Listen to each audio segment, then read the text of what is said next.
જય શ્રી કૃષ્ણ। આજે આપણે ભગવદ્ ગીતાના 5મા અધ્યાયની વાત કરીશું।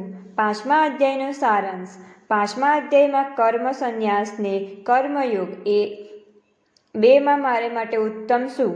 આ બાબતમાં અર્જુને પૂછતા શ્રી કૃષ્ણએ કહ્યું કે આ બંને શ્રેષ્ઠ છે, બંને સરખા ફળ આપનારા છે। જ્ઞાનયોગ કરતાં કર્મયોગ સરળ ને કલ્યાણકારી છે। જેણે મનને અને ઇન્દ્રિયોને વશ કર્યા છે તે કર્મ કરવા છતાં લેપાતો નથી। કર્મયોગી કર્મ ફળની ઈચ્છા રાખતો નથી, એટલે તેને મોક્ષરૂપી શાંતિ પ્રાપ્ત થાય છે, પરંતુ કર્મમાં આસક્ત કહેનાર બંધનમાં પડે છે।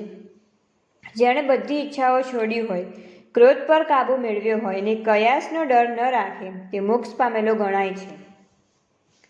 સર્વવ્યાપક પરમાત્મા કોઈનું પાપ પુણ્ય માથે લેતા નથી। જે જ્ઞાનમાં એકરૂપ થઈ જાય છે તેનો જન્મ મરણનો ફેરો ટળી જાય છે।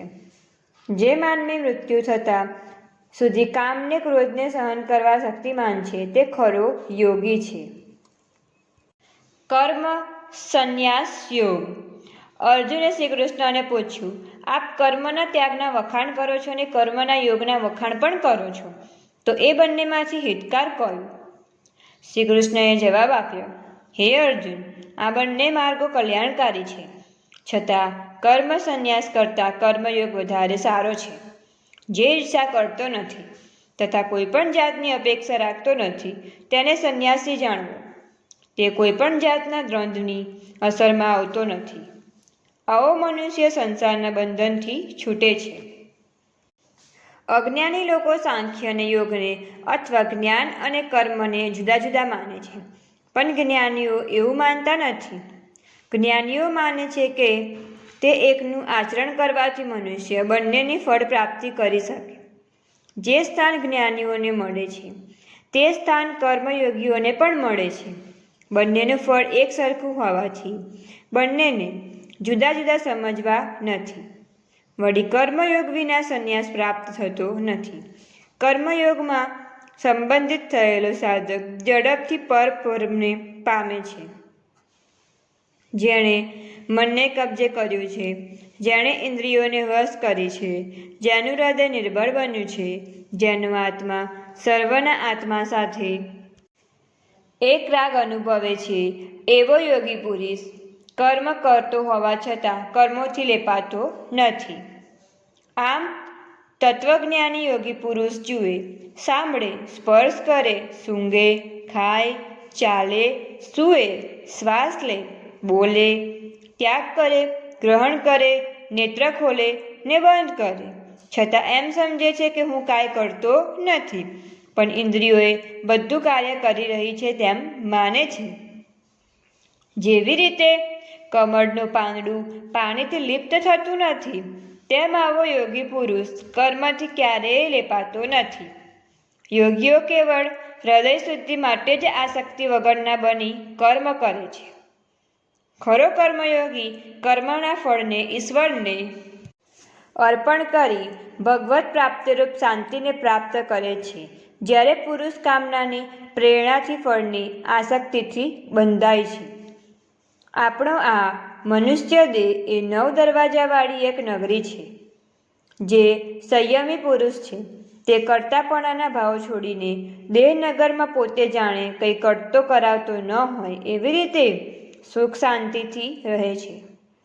આ જીવાત્માના કર્મને કે કર્મના ફળને પરમાત્મા રૂપ ઉત્પન્ન થતો નથી, પરંતુ સ્વાભાવિક રીતે એ પ્રમાણે કાર્યરત બને છે। પરમાત્મા કોઈ પણ જીવાત્માના પાપ કે પુણ્યને ગ્રહણ કરતા નથી। ફક્ત અજ્ઞાનના આવરણે કરી જીવાત્મા મોહ પામે છે।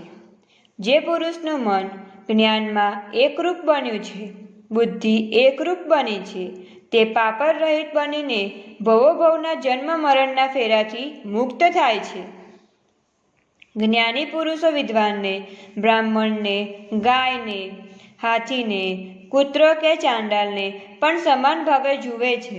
આવા સમભાવવાળા પુરુષોએ જ સંસાર જીત્યો ગણાય છે।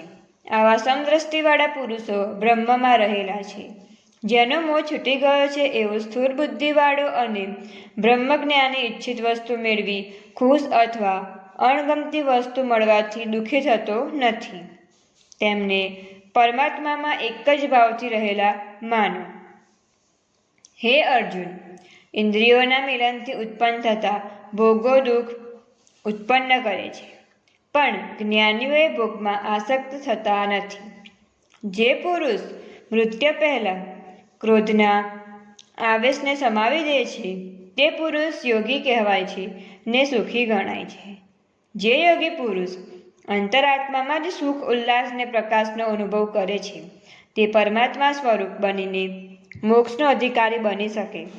જેમનો પાપ પુણ્યનો મેલ ધોવાયો છે તેમના બધા સંચયો દૂર થયા છે.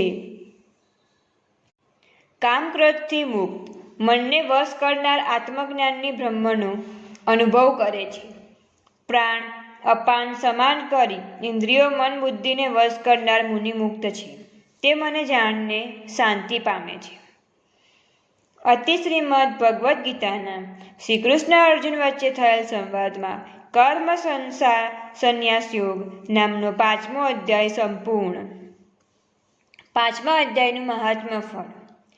પાર્વતીજીએ શંકર ભગવાનને, લક્ષ્મીજીએ વિષ્ણુ ભગવાનને કહ્યું, હે પ્રભુ, હવે આપ અમને 5મા અધ્યાયનું મહાત્મ્ય અને તેના ફળ વિશે જણાવી સંતોષ આપો. આથી કરીને શંકર ભગવાને પાર્વતીજીને અને વિષ્ણુ ભગવાને લક્ષ્મીજીને આ મુજબની કથા કહી સંભળાવી. પુરુકુત્સ નગરમાં પિંગળ નામના એક બ્રાહ્મણ રહેતો હતો. તે જન્મે બ્રાહ્મણ હતો છતાં દુરાચારી હતો. તે બ્રાહ્મણના કર્મો સ્નાન, સંધ્યા પૂજા, ઉપાસના વગેરે કરતો નહીં. તે ભવૈયાઓ સાથે વાજા વગાડતો, ગાતો અને નાચતો. તેની પત્નીનું નામ અરુણા હતું. તે પણ વ્યભિચારિણી હતી. તેની પત્ની અરુણાએ પોતાના માર્ગમાં અંતરાય લાગતા પિંગળને મારી નાખ્યો. પિંગળ યમલોકમાં ગયો અને ત્યાં કેટલોક સમય નરક યાતના ભોગવ્યા પછી ગીધ થયો. સમય જતાં અરુણાને ભંગધરનો લોક લાગુ પડ્યો ને તે છેવટે મરણ પામી. તે યમલોકમાં કેટલો સમય વિતાવ્યા પછી સુગ્રી બની. એક દિવસ આ સુગ્રી ગીધની નજરે ચડી. ગીધને પુનઃ જન્મનો સ્મરણ થતાં તે સુગ્રીને મારવા ઘસી આવ્યો. આથી સુગ્રી ભાગી. છેવટે ગીધે સુગ્રીને મારી નાખી. બીજી બાજુ ગીધને શિકારીએ શિકાર જોયો એટલે તેણે પણ બાણ વડે તેનો શિકાર કર્યો. નસીબ જોગે આ બંનેના હાડકાં એક મનુષ્યની ખોપરીમાં જઈને પડ્યા. યમદૂતો બંનેને યમરાજ પાસે લઈ ગયા. યમરાજે આ બંનેને કહ્યું, તમે બંને પાપી છો, પણ તમારા હાડકાં બ્રહ્મજ્ઞાની મહારાજની ખોપરીમાં પડવાથી તમારા પાપનો નાશ થયો છે. આ બ્રહ્મજ્ઞાની મહારાજ નિત્ય ગીતાના 5મા અધ્યાયનો પાઠ કરતા હોવાથી તેના પુણ્ય બળે તમારો ઉદ્ધાર થયો છે.